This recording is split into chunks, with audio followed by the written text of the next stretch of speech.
Hi. So I kind of wanted to talk a little bit about grad school in Japan, or at least my impressions after these first 2 weeks. I mean, I'm sure it'll change as I get more responsibilities, and um, but just from these couple weeks, I've learned a lot about lab culture, I guess, in Japan. So generally, you're pretty much free to come and go in the lab whenever you want, especially since that's not necessarily the case for experimentalists. I'm in theory, so basically, right now it's my responsibility to study and catch up. But I don't have to be around like a machine for a certain amount of time.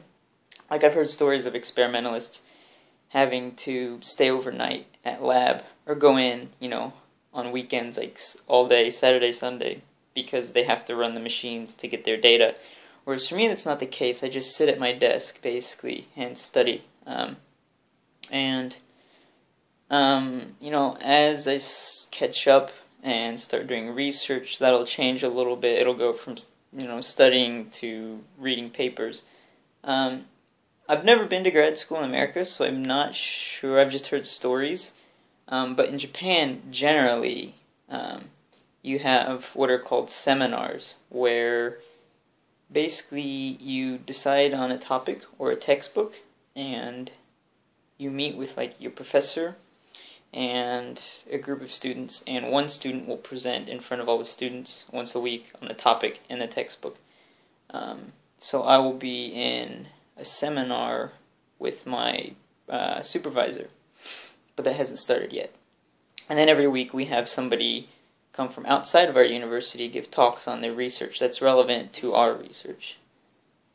So, pretty much the other students, there's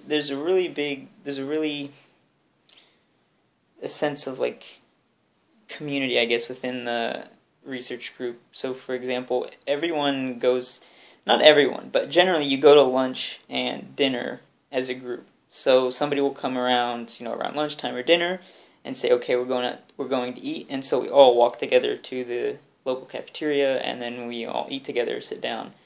And what I've noticed generally is that there's one group for the professors, and there's another group for the students.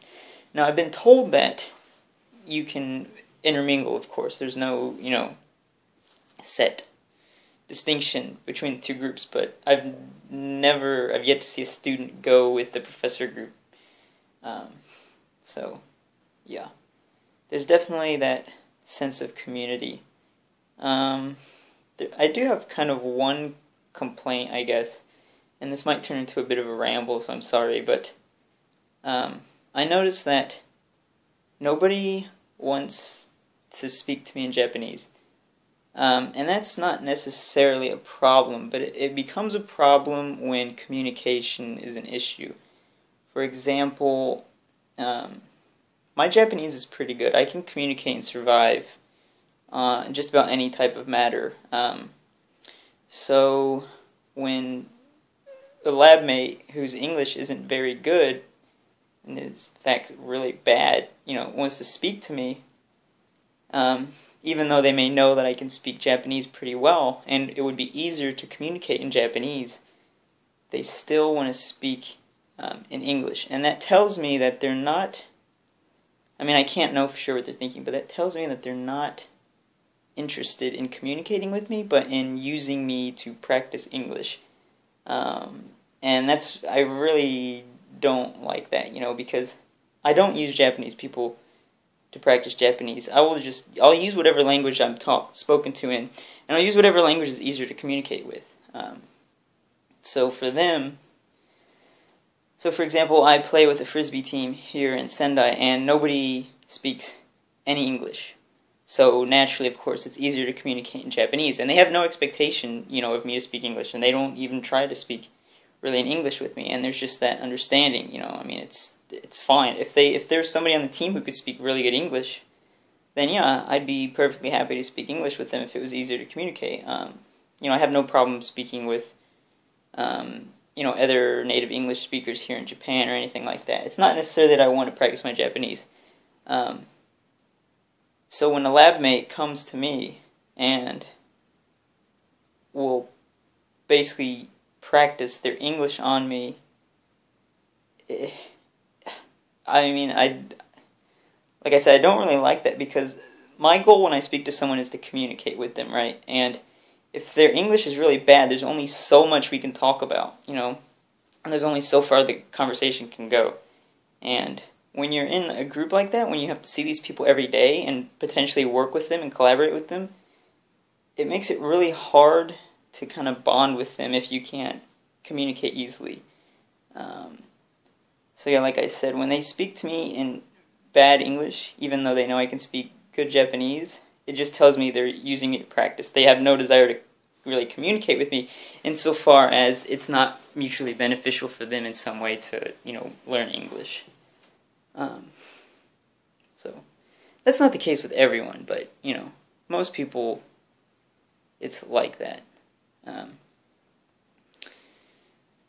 But, like I said, there's generally a sense of community, and actually next week there's going to be a welcome party for me and one other student who joined. He's actually from Germany, but he's going to only be here for 6 months. But he's a master's student too, so they're going to have what's called like an imonikai, which is really only popular here in like northern Japan, where it's basically just a giant stew, I guess you could say, and they do it by the river. It's like a cookout or a grill. So that's kind of nice. They're big on like welcome parties here. All my friends have had their welcome parties with their lab mates. So, but yeah, generally that's life in lab. I leave here maybe around 8:30 in the morning, and I get in lab a little after 9 o'clock, and then I get home around 6 or 7. So, I mean, it's basically a full-time job, I mean, that's including classes and seminars, but, generally it's a full-time thing, So, yeah, that's about it. That's my impressions on lab life so far. So, thanks for watching.